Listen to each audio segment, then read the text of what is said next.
Good afternoon.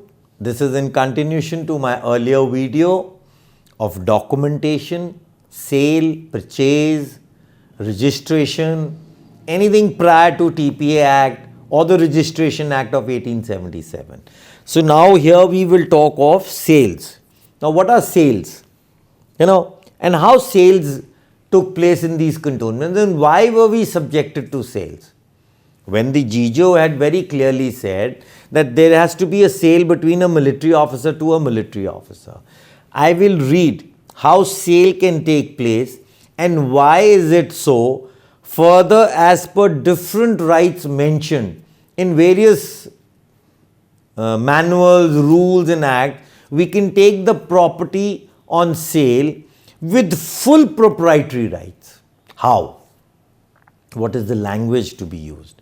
Now let's talk of Punjab land manual. This way we have an Agra land manual which I was shown by Mr. Gopal Narayan.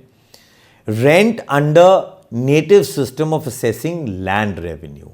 Undoubtedly traces are often to be found of the existence and exercise of a proprietary rights in the land on the part of individuals, but so long as the sovereign was entitled to a portion of the produce of all land and there was no fixed limit to that portion.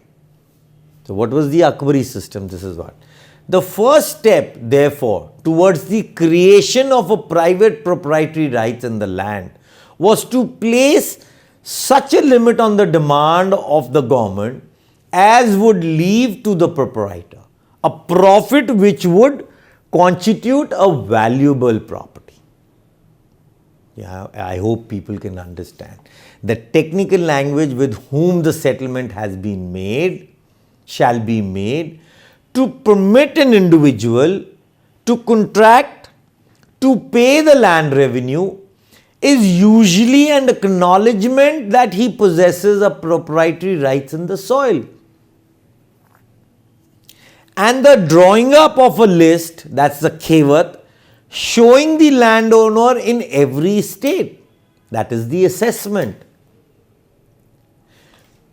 B, by framing of recorded or of rights, but first will be briefly noticed the political changes of the first half of the 19th century which pushed forward the bonds of the emperor from Jamna to Satluj. Now I am only talking of the Punjab land revenues or the Punjab manual, and across the Satluj to Beas, and culminated in 1849 when the downfall of the Sikh kingdom and the formation of a new province came up in which was called Punjab. Doubtful conditions of rights in soil after and before annexation. The task which the first settlement officer had to perform in connection with the determination of titles was no light. One rights in the soils were found to age in a very confused and a doubtful condition. It would, however, be a mistake to suppose that landowner is either a creation of a rule or that having existed previously, it had been entirely destroyed by the rough domination of the Sikhs. So now presuming that there were no land records prior to 1810 and all. So what were the features which this manual said?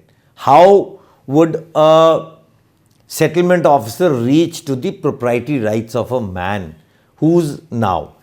That the first right given to the proprietary rights was that the right holder is entitled to use and occupation of land during his lifetime. Second, that on his death, this title passes to his descendants, subject to customary rules of inheritance, which usually excludes females during those days it was. That the right holder is entitled to let the land to tenant on such terms as he thinks fit. That the right holder can sell or mortgage the land subject to the customary and legal restrictions which give to members of the same family or village community a right to interfere in certain circumstances. The right is based originally on kingship, really or assumed, and any claim on part of the objector to a superior title. Now, these were those 4 things which had to be looked into by the settlement officer. Mr. Thomas at that time had said this in his settlement report, regarded freedom of transfer as a necessary feature of proprietary rights. But the Indian idea of property in land is that it is vested in a family and not in an individual.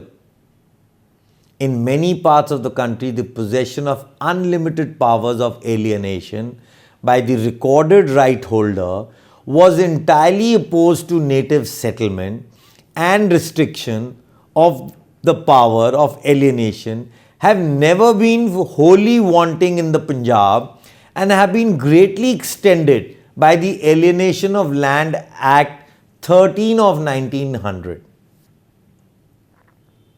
So these things are coming so clear. I think if we people just understand this, chalk down our briefs, either get back to me. So what did the right holder is entitled to engage for the payment of land revenue? Now this title holder is finally liable to land revenue. This last feature of proprietary right is mainly a creation of a rule. The Land Revenue Act does not attempt definition landowners. It merely states that the term does not include tenant or an assignee of land revenue, but does include a person whom a holding has been transferred or an estate or holding has been let in farm under this act for a recovery of an area real to the land revenue. So clearly the Britishers were trying, since 1800 they were trying to define or trying to find whether it was the Raja or the Praja who was the tiller or who was a sublettee or a lessee or a tenant to the Raja's land which was in the form given to him in a grant. Was he holding these 4 rights? If he was then subjected to a rule to pay land revenue. Now we've got to understand these words used as estates, mahals, villages, mauzas. Sometimes we don't understand. Was Ambala a part of some 14-15 estates, villages? What was it? Mauza or villages, and mahals or estates. And a mahal as in any parcel or parcel of land which may be separately assessed with the public revenue. The whole property of the person settled within the mahal being held hypothetically to government for the sum assessed upon. But the meaning of estate is explained to an area, now for which a separate record of right has been made or which has been separately assessed to land revenue or would have been so assessed if the land revenue had not been released, compounded or redeemed, or which the local government may be in general rules or special order declare it to be an estate. Now here we get an estate. Now what is the GLR says? It talks of me as an estate holder of my rights, HOR. Now these ideas were actually coming to occupancy rights.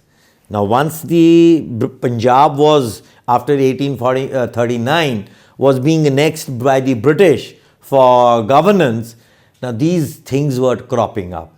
So the idea was now of occupancy rights, which was called HOR. So these rights in Punjab were accepted, subject to what? Now if you are a tenant for the last 15 years of a particular A property, that is to say about the time of annexation. Now this was being done in 1849, and 15 years if you go back was that period. May there be a form of abstract documents or by the settlement officer, he can write on the report. Right of occupancy and thus two classes are commonly recognized: those who are tenant at will, cultivators at fixed rates hold a right to certain fields and cannot be ejected from them so long as they pay their rates. So a tiller cannot be evicted because he is paying his rent.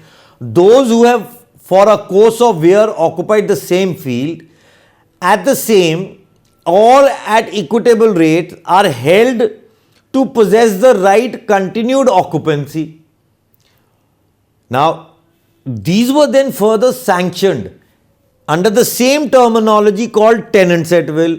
Now what were the Britishers trying to do? They were actually, giving the occupier rights to the land. So we can either call it the zamindar or the villages were being bifurcated, or the Raja's format of grants were being bifurcated. Occupancy rights of second class. How are they established? These were established on 20 years. Now where is it written in the manual? Under section 5, Jagirdars. These are those who include an assignee of land other than village servants. Now these are those people who were subject to the collection of revenue. A Jagirdar under a grant made by a former native government. Native government, now what they mean is the British, the Raja, falls within the definition of the term in tenancies. So now it's very clear. Now Britishers gradually from this period to 1849 were gradually subjecting the tiller, the occupier, to proprietary rights. Now we keep saying, and there is an order by a report of Cunningham, that there were no settlements made in the cantonments. Now which cantonments did not have settlements? That's very important. So this is how we need to read through these. So now we'll discuss another book called Law of Landlords and Tenants, 1904. Once again friends, I'm saying we are old grants never converted into new grants. Why? Because of these now settlements which I am talking. Thank you. Good day.